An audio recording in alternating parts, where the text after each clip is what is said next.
this episode of Mighty Car Mods, it's time to get Marty's WRX painted. STI. It's a WRX. STI. It's Subaru, people. STI. Me.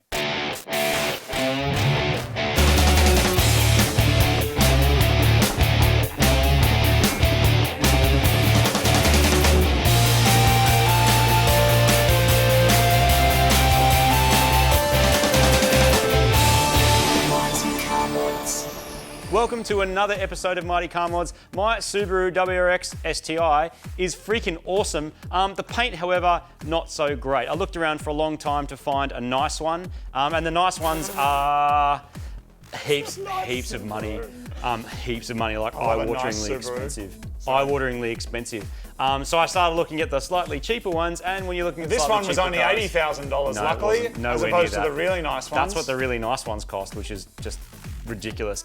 Almost double what they cost. A lot more than a 180 SX. Anyway, so I looked around for a while, and when you buy something that's not top end of the market, lower end of the market, there's always going to be a few things wrong. I wanted a really honest car that I knew had been serviced properly, looked after, not been any big smashes, and I was happy to put up with slightly ratty paint. But it's time to fix it, because this car, look, I do slag on the Subarus sometimes, but they're actually pretty cool. A two-door WRX is a special thing. STI, call it, it's a WRX, call it whatever you want. But it is pretty special, but the blue is as manky as a Smurf's after a big night on the So it's time to go get it fixed up, and that is what we're doing today on this episode of Mighty Car Mods. Before I get too carried away on the outside of the car, the stupid alarm that chopped us at the track needs to go. Alarms often fight hard when being removed, so some ear protection is a good safety precaution for when you tear it screaming from your engine bay.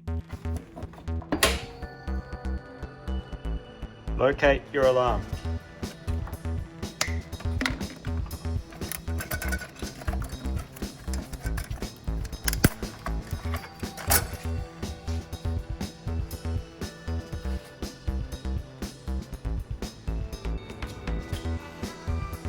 My friend Myles, who is a mobile electronics wizard, has offered to come and give me a hand. Need a 10mm. Everyone needs a 10mm. Myles, how many of these Brandt things have you pulled out in your life? More than I've had hot dinners. Really? And judging by my size, I've had a lot of hot dinners.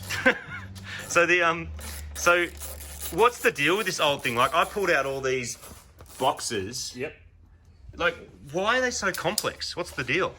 It's an old system, but you've basically got relays upon relays upon relays. So you've got, like, one of these modules that'll be like an ultrasonic sensor, and then that'll be a siren, and then that's an internal siren. And then the reason why it's giving you grief is the relays in here that connect like your inhibit circuits. So basically, when you put an alarm in, these two wires here would be, well, if there's no alarm, they'd be joined together. Yep. So when you put an alarm in, you cut them, and this basically intercepts those signals. So when you unlock the car, it re-enables this. Yep. These relays give out. Oh, they just wear out? Yeah, they stop connecting. Right. And once they stop connecting, then that's when you get your no starting issues. I'm pretty sure my keypad was also boned as well. The keypad's somewhere there. Yeah, they just wear out from like user. Yeah, like the number 3 wouldn't work, and it just happened that my code had a number 3 in it. Yeah, that's right. So what are we going to do? Just put something not crap in it? We're going to put an anti-theft module in, so it just simplifies the whole lot. It's a bit newer tech.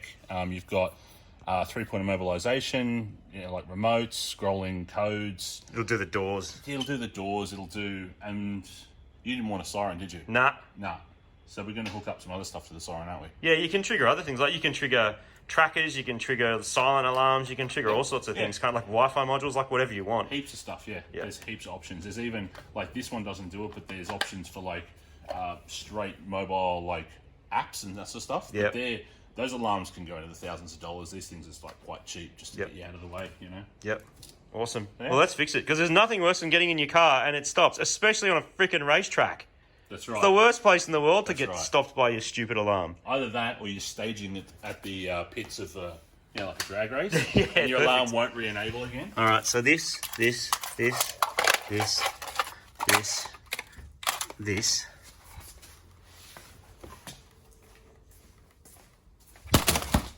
Someone would have paid a lot of money to put all this stuff in. Oh, look at it. Snowing. That's gross, man. The crappy alarm is gone and the inside of the car is looking much better, so now it's time to turn my attention to the outside. It's been a daily driver for over 20 years and it's got some battle scars to prove it. It's mostly like small dents. There's probably about 20 on that door. There's issues with the bumper bars not fitting properly, partly because it's too low, which is something I'll address later. The mirrors have been repainted at some point, probably in single pack paint by the looks of them. There's a bit of damage. Same with the front bar. This side's not as bad, the other side's a bit worse. It's had some kind of hit here. I don't know exactly what's happened there. It's had some kind of hit. The front bar, that's come off as well. Again, I think because that tyre's been scrubbing on the actual guard. Same thing, just little dents on the bottom of the doors. So yeah, nothing catastrophic, and the paint's just a little bit faded and scratched up from being washed so many times. And I'd say it's lived outside for some of its life. It's got some stickers on it that aren't supposed to be there, so they can go. Apparently it's quite hard to get the genuine stickers, so I'll have to investigate that, but that's a problem for Ron, as we say. I think it's probably like a 6 out of 10 now. With a paint job, it will be an 11. I absolutely love painting cars. It's long hours and hard work, but the payoff is so worth it when you see your mad car with brand new shiny paint. My friend Trung has access to a professional prep and paint booth and has offered to prep the car. We'll then mask it up and spray on the colour and clear, then take it back to our shed for reassembly together. During the lockdown when I couldn't go over, Trung sent me some updates of the progress. He sanded back the old paint and repaired the small dents. Then he high-fill primed the whole car and blocked it back not once but twice to get a perfectly smooth base ready for paint, which is where we find ourselves up to today. It's an often repeated fact that a good paint job is all in the prep work.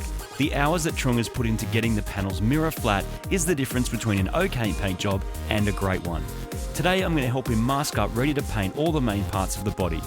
As it's not a ground up restoration and due to the fact I'm painting it the exact same factory colour, we don't have to pull off every single last bolt.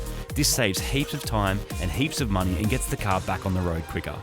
I'm here with Trung. He's been very busy on this car that we've been working on, which is pretty exciting. Man, you've got a lot done already. You're one of the fastest guys I've ever met in paint and panel, ever in my life. So basically, I sanded it back, so got it back down, take all the materials off, pulled out the dents, gave it a fall finish, bit of bog on some areas, and then primed it up, blocked it down, and then re-primed it and blocked it down again. So it's been blocked twice. Yeah. And so some of the panels already have been done, like we've seen the bumpers and side skirts and bits and pieces like that. So we've left this till last. Is this like the hardest bit of the job or the easiest or the funnest? Like where are we sort of up to? We'll base coat it. So base coat's about 2 coats for full coverage, and then after that, just give it a tack rag and then clear. With this one, we'll go for the original factory finish, like that sort of nice orange peel. So what I do is I always put it in hot water, so let that lower the viscosity, so it atomizes well out of the gun. It will say it's 10% reducer on the label, but when you heat it up, you only need to put about, say, 5% because it's already low viscosity. But with a Jap car, I'll put about 7% just to give it that more nice peel, whereas European, you'll go about 5% for that more creamy finish. And your business is called Powderhouse. You got to tell me the story about how you got that name, because some people straight away Powderhouse. That sounds like something that like Pablo Escobar would be into, but that's not how it started, eh? No, Powderhouse is just my dad used to come in the garage and with all the dust and he'd be like, "Why is it?" Because in Vietnamese, if you translate it, it's like powder. So it's like, "Why is there all powder in the house?" And blah blah blah. All dust. This is a pretty special car for me as well. Like this is for a lot of people a dream car. 2-door STI, they're pretty rare. I'm usually all about, no, let me do it, but I'm going to let you do this one. Because this, like, the amount of effort you put in so far, and this whole, you scared me with this whole 20 micron piano finish thing. I think I'm just going to watch and learn, as it seems you have done for so long as well. So I'm the apprentice, dude. If you need me to do something, hold something, you tell me. We'll get it done. All right. Thanks, man. Let's go. I am so pumped to see this thing with fresh paint, so let's get into it.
So the WRX has been painted. STI. Very, very.